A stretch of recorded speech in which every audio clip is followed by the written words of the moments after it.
Là, j'y vais direct. Bam. Boum. Si les bras pliés, là j'ai déjà ma main qui est ici. Donc je cherche la gorge, je mets le genou et je travaille. Faut créer l'espace pour mettre le... Voilà. Et si jamais ma main est à l'extérieur, malheureusement, et qu'il est à fond sur moi, même principe. Les yeux, le menton, le genou, le pied. Je suis ici, il est sur l'extérieur. Je presse, je presse, je presse, je presse. 1, 2. Dès que je suis ici, sur le plexus, je pousse légèrement avec une extension de hanche et je viens mettre le pied à la tête. Si je suis tout tordu, j'essaye de faire un truc comme ça va être compliqué. Je me bouge pour être en face de lui là où je veux. Et après, ça m'empêche de bouger l'autre jambe aussi. Hein. Donc là, jusqu'à présent, on avait vu la jambe qui est ouverte. Et on vient mettre le genou, amène ton genou, sur le plexus à un moment donné de la technique. Mais parfois, c'est celui-ci qui est levé et c'est l'autre qui est assis. Pourquoi pas, ça peut se présenter. Dans ce cas-là, on n'a plus accès au plexus. Donc on va faire notre technique identique. Elle saisit les poignets. Mais comme elle n'a pas le plexus, elle va au point le plus haut, qui est la poitrine, haut du pectoral et selle. Elle se positionne comme elle veut aussi parfaitement. Positionne-toi bien pour mettre un coup de pied dans la tête. Hop, et elle met le coup de pied à la tête exactement pareil.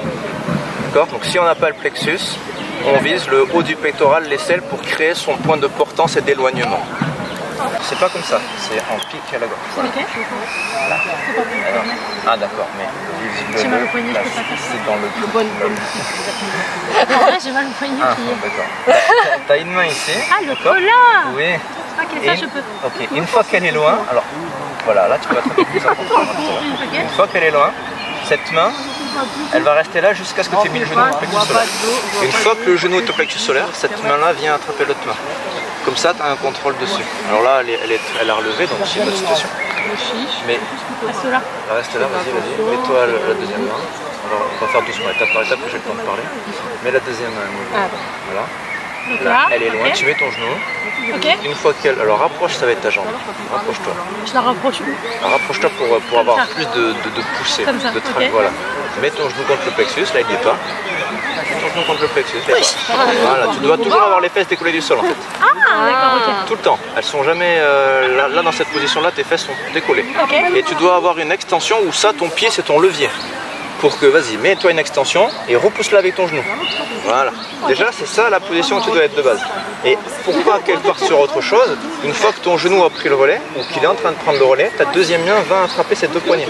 Pour qu'elle soit toujours prisonnière comme ça. Afin que tu puisses passer ta jambe à la tête. Tu la mets, tu as toujours une main qui tient le poignet, voilà. Tu mets le genou à la place du plexus. Comme ça. Très bien, et une fois que le plexus est positionné, ton genou, là tu peux prendre, voilà, et une fois que tu l'as, voilà, très bien, tu passes par l'intérieur ou l'extérieur, c'est ça.